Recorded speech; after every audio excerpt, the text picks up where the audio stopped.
Today we're talking about true crime cases, difficult cases that are unsolved, and other cases that were only solved because of going back to square one.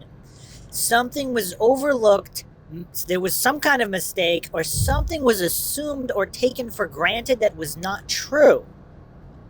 And until it was re-examined, until investigators went back to square one, the case was going nowhere. And sometimes you have to go back to square one if a case is unsolved, if there appears to be no movement. And even if there is, I mean, what is the problem with verifying the basics of a case by going back to square one? And we'll be taking a look at a couple different cases where this might be a great idea and might lead to them being solved, and why there might be some pushback against this idea by certain authority-worshipping cultists or narrative steers in certain cases.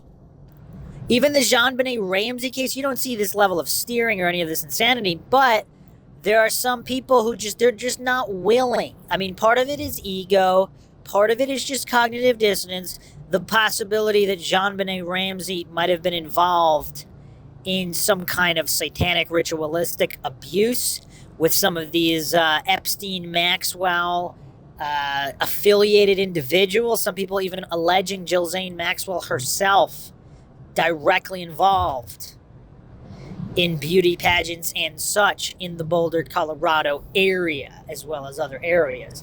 Again, I'm not going down that rabbit hole for this podcast, but if something was missed, if there's an overlooked detail, that's a pretty big one. And I'll be dropping a lot of mind shocks on the next Jonbenet Ramsey episode, which should be coming out shortly.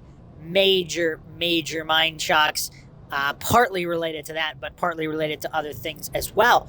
But the point is, why would individuals that are claiming to want to know the truth and solve cases be so terrified and provide so much pushback about verifying the original details in a particular case, the original base level facts? Because if you build a house of cards on assumptions and you want to only argue the top levels of the house of cards when the entire bottom level is not a solid foundation, it's not based on solid facts, how silly are you going to look? And you see a lot of this goofery going on where people are just terrified to objectively, neutrally, and logically examine the base layer of facts of a case.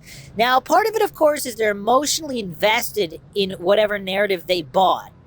So, for example, authority-worshipping cultists who just hang on every word of law enforcement, they'll never believe that law enforcement are corrupt or planted anything. So they'll never re-examine that base layer, despite, of course, mountains of evidence of corruption in many different cities, many different police departments. Again, I am not saying that's the majority in any way.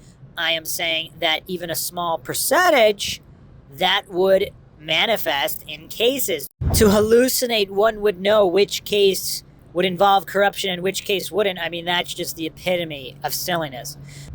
So going back to square one, going back to the very beginning, that is something that should never be overlooked.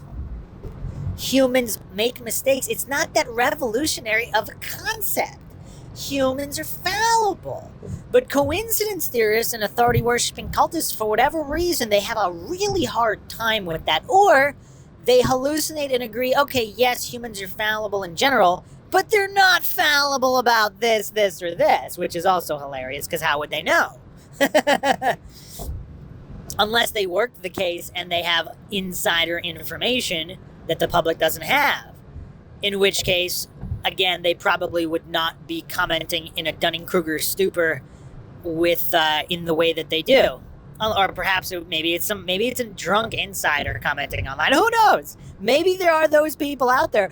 But for the majority, again, you're not going to take that on blind faith. You're not going to take the words of a drunken goof in a Dunning-Kruger stupor on blind faith. I mean, that's even sillier. So either way, going back to the very beginning, for cases that are as of yet unsolved, that is a great idea. Furthermore, In other cases that have been solved, a lot of cases are only solved because someone was willing to go back to the beginning, or by sheer accident or happenstance, something came to them that proved one of the earlier assumptions was untrue. Either way, going back to the beginning was the critical factor in solving some of these cases. So it's very, very intriguing on why certain individuals don't want to go back to square one and don't want to verify initial information. There's an old saying, trust but verify. On MINDSHOCK, I've modified that. The MINDSHOCK motto, of course, is the only thing we know for sure is that we don't know anything for sure. But then also, not trust and verify, but distrust and verify. Because, of course, humans are fallible. Sometimes humans lie. Sometimes humans engage in corruption. And sometimes humans simply make mistakes and they don't realize that they are reporting information that's not true, even if they believe it to be true. Even if they're honest and they're honestly trying to do their job, they're reporting information that's not true.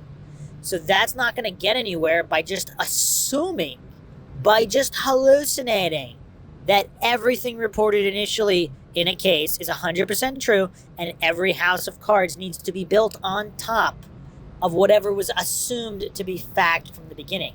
But for cases that are as of yet unsolved, you have to go back to square one. At the very least, verify the information that was purported to be true, that the base layer of facts. And what's the harm in verifying it? What's the harm in verifying it a second or third time?